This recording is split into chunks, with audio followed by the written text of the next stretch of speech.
Buenas noches, mi nombre es Yoscari Plaza y continuando con lo escrito por mi compañera anteriormente, vamos a continuar describiendo algunas conductas de pacientes que se encuentran en las consultas durante la relación médico-paciente. Tendremos dos principalmente que se pueden observar fácilmente en la imagen que se encuentra en la diapositiva. En primer lugar tenemos a la persona que se encuentra al lado derecho de la imagen. Esta será una persona sumisa, el cual se siente una persona inferior que siempre mantiene su cabeza y su mirada hacia abajo, es decir, le cuesta mirar a los ojos. Una persona que habla con un tono de voz bajo y que además se deja manipular fácilmente y también le cuesta expresar sus sentimientos y sus emociones de forma clara, sencilla y precisa. Por otro lado, en la imagen tenemos la persona del lado izquierdo, el cual se describe como una persona hostil. Sería entonces todo lo contrario a lo descrito anteriormente. Una persona hostil, autoritaria, prepotente y que le gusta manipular a la persona en la que se encuentra con ella. También será una persona que le gusta llamar mucho la atención y que dentro de la relación médico-paciente también se debe determinar que existen situaciones en las que esta comunicación se hace un poco difícil. Y esta debe ser con sus familiares. Entre ellos tenemos los pacientes que se encuentran en cuidados intensivos y el cual se debe tener actualizado a sus familiares sobre la situación que se encuentra el paciente. También el médico debe gestionar que sus familiares le puedan dar un consentimiento informado en el que se explique y en el que ellos estén de acuerdo y estén al tanto de las decisiones a tomar por el médico.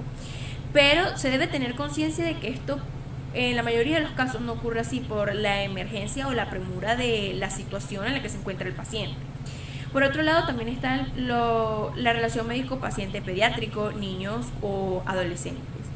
Principalmente con los lactantes no existe una comunicación verbal, puesto que ellos se comunican a través del llanto y no es algo preciso, pues ellos pueden llorar por dolor, por hambre o por alguna molestia, el cual la comunicación debe ser igual que la anterior, es decir, con su representante o con sus familiares.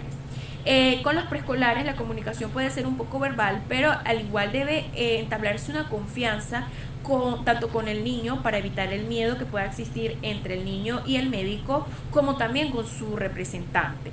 En los escolares igual también hay una mayor comunicación, pero no es tan exacta, no es tan precisa.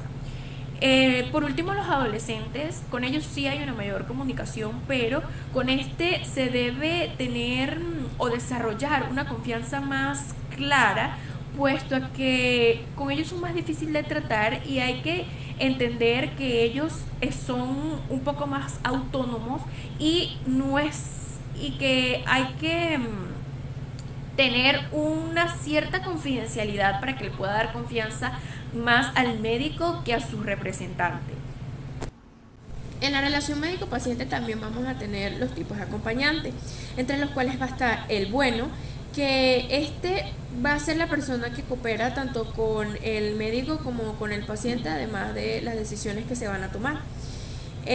También está el cómplice, que va a apoyar todo lo que diga el paciente, o en palabras coloquiales va a ser la persona que alcahueta. También está el desinteresado, que no le interesa lo que pase, lo que hagan o lo que le digan al paciente.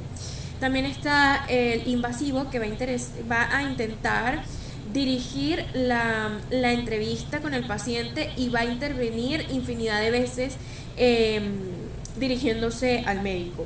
Por último está el cuidador, que va a ser la persona que va a dar la mayoría de la información que al médico de lo que él necesite. En la relación médico-paciente también se hace importante el momento de dar las malas noticias. Estas van a ser cualquier situación que va a modificar de forma radical y de forma negativa la situación o la idea que el enfermo tiene sobre sí mismo y su futuro. ¿Y cómo debe hacerse?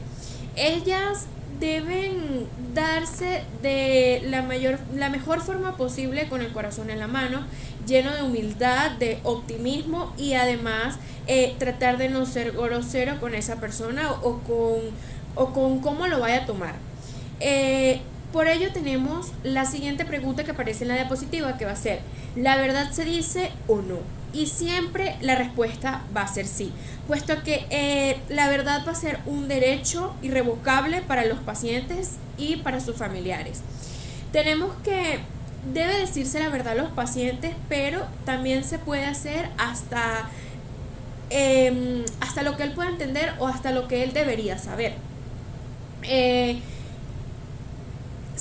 La verdad debe decirse paulativamente, es decir, no esperar hasta el último momento para dar las peores noticias, sino ir haciéndolo poco a poco o de manera dosificada, para evitar que el paciente pueda sufrir un shock o pueda tomar de la peor manera posible dicha información. Por ello se debe ir diciéndola poco a poco para que él pueda digerirlo, por así decirlo, la información poco a poco. Se debe dar de manera clara y con la mayor sinceridad posible, puesto que es peor vivir en incertidumbre que saber la verdad y enfrentarla de una manera progresiva. Dentro de la comunicación en la salud tenemos la promoción en la salud, que ha sido tomada en cuenta desde 1896 dentro de la Carta de Ottawa y la Declaración de Yakarta como la facultad que se le da a una persona para que pueda decidir sobre su salud y cómo mejorarla. Dentro de la definición de la promoción de la salud tenemos que es un proceso que se va a encargar de recoger y evaluar información que sea educativa, persuasiva, interesante y atractiva para que pueda dar como resultado el cambio de una persona o de un grupo de forma positiva. Dentro de esto forma un papel muy importante las comunicaciones, puesto que la televisión, la radio, el periódico y otras se encargan de llevar estas campañas a las personas que más les interesa, como por ejemplo el uso de preservativos para evitar las enfermedades de transmisión sexual, evitar el uso de tabaco, el alcohol, la planificación familiar, entre otros. Para que un programa de comunicación de la salud pueda informar, convencer, fortalecer y educar a la población, a la comunidad, debe seguir una serie de pasos, una metodología que debe ser destinada a lograr cambios de comportamientos y que debe aplicarse de forma sistemática y multidisciplinaria.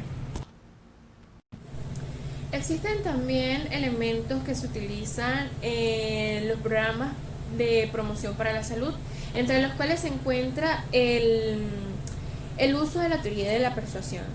Este va a ser un proceso donde se van a emplear mensajes con argumentos, el cual va a permitir que se pueda cambiar la actitud de una persona, provocando que éste opine sobre algún tema en específico que no lo haría anteriormente.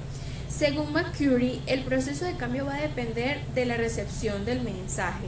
Es decir, que el receptor pueda tener la capacidad de atender a la información a la que se está dando. Esto va a depender en primera instancia, de cómo se expresa el mensaje, además del nivel de implicación y de familiaridad que tenga el tema. Es decir, con esto se intenta explicar que, por ejemplo, si a alguna persona le decimos que el tema en que se está desarrollando va a ser utilizado sobre algún examen, esta persona va a tomar mucho más interés sobre este tema que la persona a la que no vaya a tener un examen sobre este tema. En segundo lugar tenemos la investigación. Este se va a realizar sobre un grupo de personas al cual va a estar dirigida la campaña de la promoción de la salud. Esto con el fin de que se puedan desarrollar con mayor facilidad los programas de comunicación de la salud. Se usan también para preparar mensajes, información y materiales pertinentes, además de los canales al cual va a estar dirigida la información y que puedan llegar a las poblaciones de mayor riesgo o a las personas de mayor riesgo. También tenemos el público destinatario, en el cual con esta etapa se van a segmentar los grupos de personas que sean más parecidos entre sí, entre sus creencias y valores, para que la campaña pueda tener una mejor repercusión ante la respuesta de la información que se está realizando. Tenemos entonces que para poder desarrollar las campañas para la promoción de la salud se deben seguir una serie de etapas o una serie de metodologías para que ésta pueda desarrollarse de la mejor manera. En primer lugar se encuentra el diagnóstico, el cual nos va a permitir definir o desarrollar una pregunta en específico que va a ser ¿dónde estamos?